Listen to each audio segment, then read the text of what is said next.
Good evening, everybody, and welcome to this second edition of Baseball and Beers podcast. Tonight we will discuss the Phillies road trip, starting pitching, the bullpen, and the inconsistent offense that has brought this team to a 6-6 record to start the season. The starting pitching, it's been solid so far to start the season. Nola, Suarez, Sanchez, Turnbull, Wheeler, they've all turned in a couple solid starts. I believe Wheeler has 3 now. He's yet to get a win. The offense really has not scored for him yet, but he's been solid. Pretty much every game, the starting pitching's been there for us. Christopher Sanchez had a tough night the other night in Washington on the getaway game. Got roughed up for a few runs, and I believe only maybe 4 1/3, maybe 4 2/3 innings.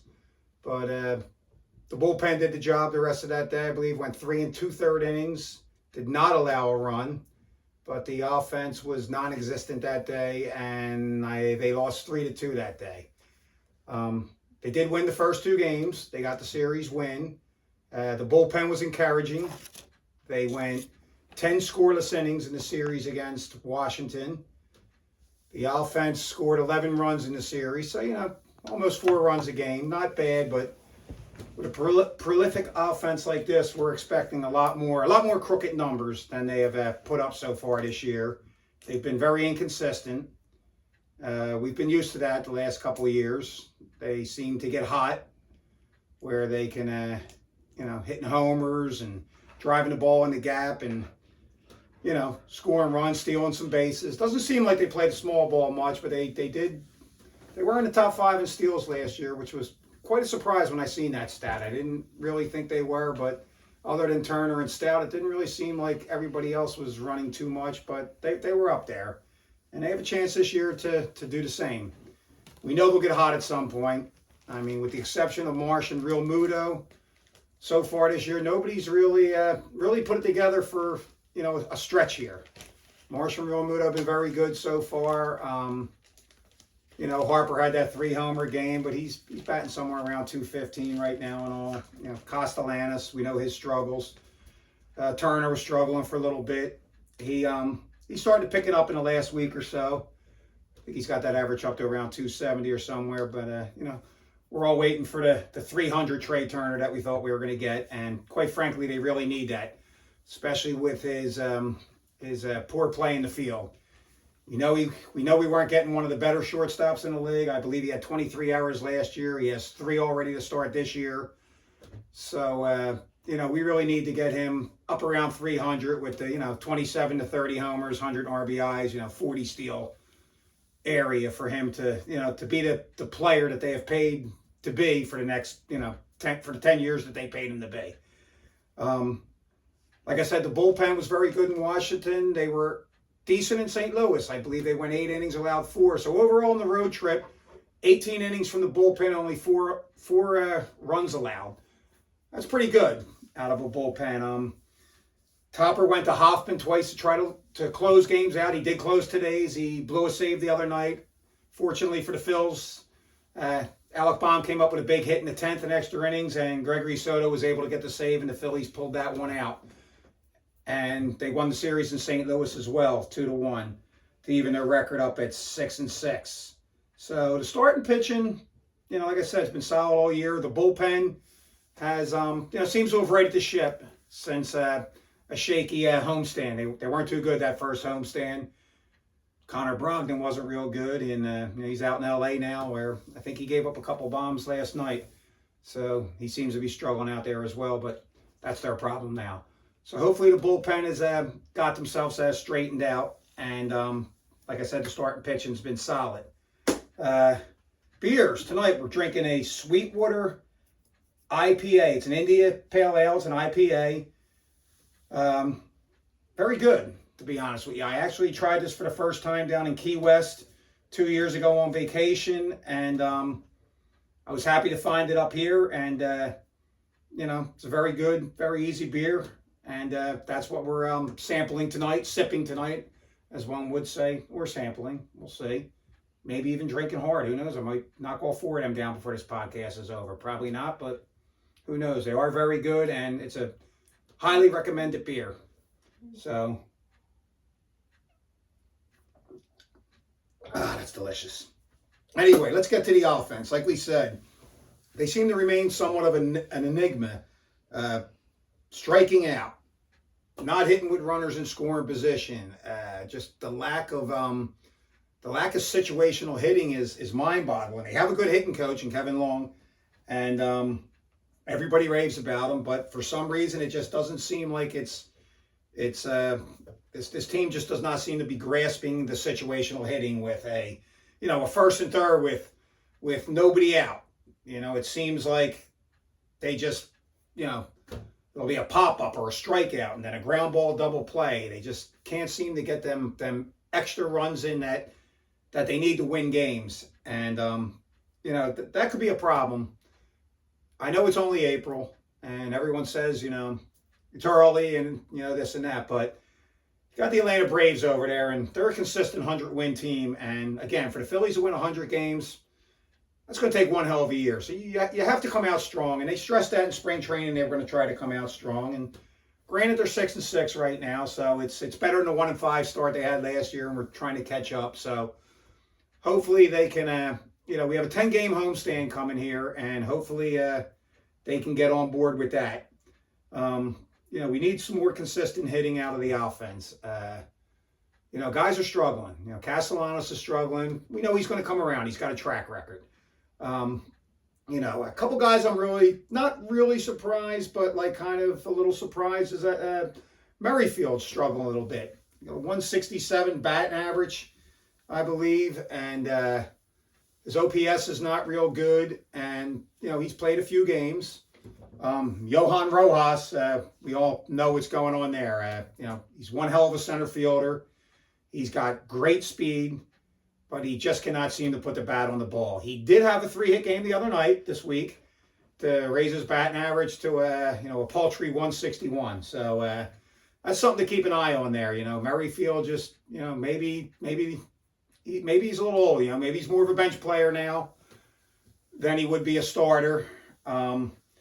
Rojas just doesn't appear that he can hit major league pitching yet. So possibly with this 10-game homestand coming up, maybe it's time for Topper to give Christian Pache a shot out there in center field.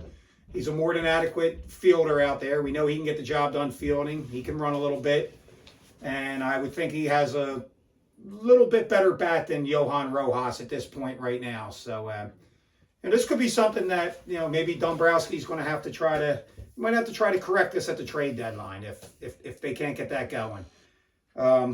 It's tough if you can't hit 200. I know a lot of people say it's a 9-hole and, we need defense. We need him more for his defense, but you have to bat somewhere around 240 at least. And, if he could add 30, 40 steals, so that'd be great. But if he can't get on base, and Topper appears reluctant to run him in front of Schwarber, I've noticed the 3 or 4 times that he's got on base this year. So if he's not running and he can't hit at least 240, something has to be done out there. And, quite frankly, you hate to see them have to give up some prospects at the deadline to get a center fielder or a left fielder and, move Marsh over to center when they could have addressed this before the season. And there was a lot of concern with people about Johan Rojas. We've seen him struggle in the playoffs against good pitching.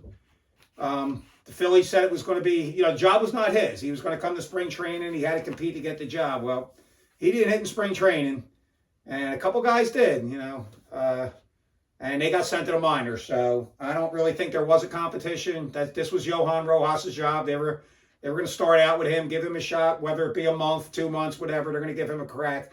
Quite frankly, I feel like he probably needs a few months, probably half a season in the minor leagues. Learn some situational hit and learn how to draw a walk here and there. Maybe get a couple bunts down, this and that. Get himself on base, steal some bases. So anyway, we're moving on to we have a 10-game homestand coming up here. This is a good time for the Phillies to, rattle off some wins here. If they can put it together, maybe go 7-3 on this homestand. Try to get out in front of the Braves if they could. Maybe, the Braves were dealt a hell of a blow this week with Spencer Strider, the news of his elbow injury. possibly heading to Tommy John. They're not sure yet, but one thing's for sure, he's going to miss a few months. So maybe that could be a break the Phillies need to try to get in front of them. Finish strong here the rest of April. Come out strong in this homestand. Come out, get some wins here, get in front of the Braves, stay in front of them, put the pressure on them with Strider down. And, maybe they could win this division this year. Maybe they can get up there. Maybe they get 95 wins, and maybe the Braves don't get there with Strider being down. But, they got to be better. The offense has to be better. We know that. The pitching, I'm pretty sure, is going to be good this year. Kirk Aaron's going to be back soon for the bullpen, so that will help. Pino looked like a nice surprise the other night when he came up from Lehigh Valley, pitched 4 innings for us. Pitched an inning last night, didn't give up a run in the inning he pitched last night, so he could be a surprise addition to the bullpen. Turnbull's been a godsend, his 2 starts for Walker, 13 innings, no runs allowed yet, so that's a big plus. I could see a possibly a 6-man rotation when Walker does work back. That's something that's been mentioned a lot to try to save the starting pitch, and there has been some injuries. A lot of elbow injuries early to start this year, so I'm sure that's something the Phillies are entertaining. A possible 6-man rotation. I wouldn't be surprised to see it the way baseball is going lately. But, it's early in the season, but you do have to win these games. Boy, that's a delicious beer. So, moving on. Okay, where are we at here? I got a few notes here for it.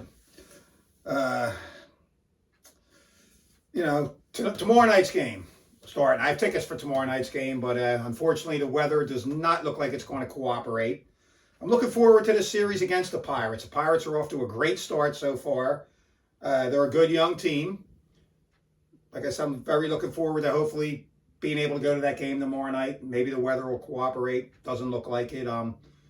Again, they're a good young team. I also travel out the last couple of years. I'm going to go again this year if anyone's interested. Out to Pittsburgh. If anyone's never been out there to PNC Park, beautiful stadium, great town. 12 to 15 breweries I can think of off the top of my head that me and my buddy JR, who will be appearing with me on this show at some point to discuss beers. He is the beer Sherpa after all.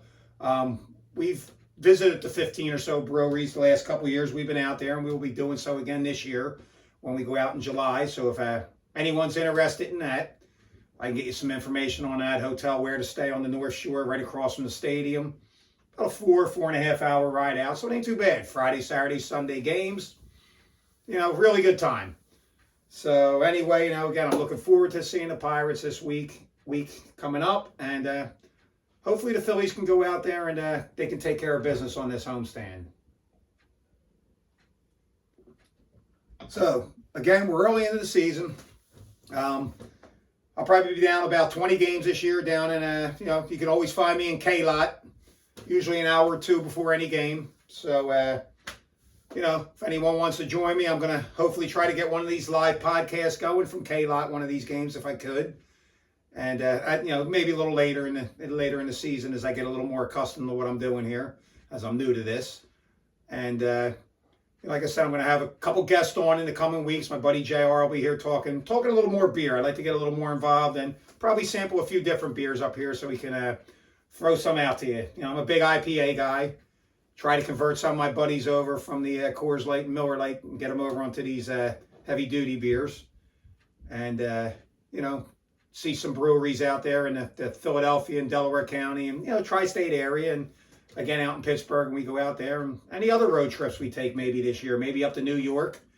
Got a couple breweries I know up in Brooklyn that I've been to with my buddy JR. So, that's something maybe we'll be setting up later in the year. So that's about a wrap for tonight. That's all I got for tonight, folks. So be sure to look out for episode 3. My next episode of Baseball and Beers podcast will be sometimes after this 10-game homestand. So I hope you enjoyed this, and I hope you tune in, and have a great night all, and go Phils. Cheers.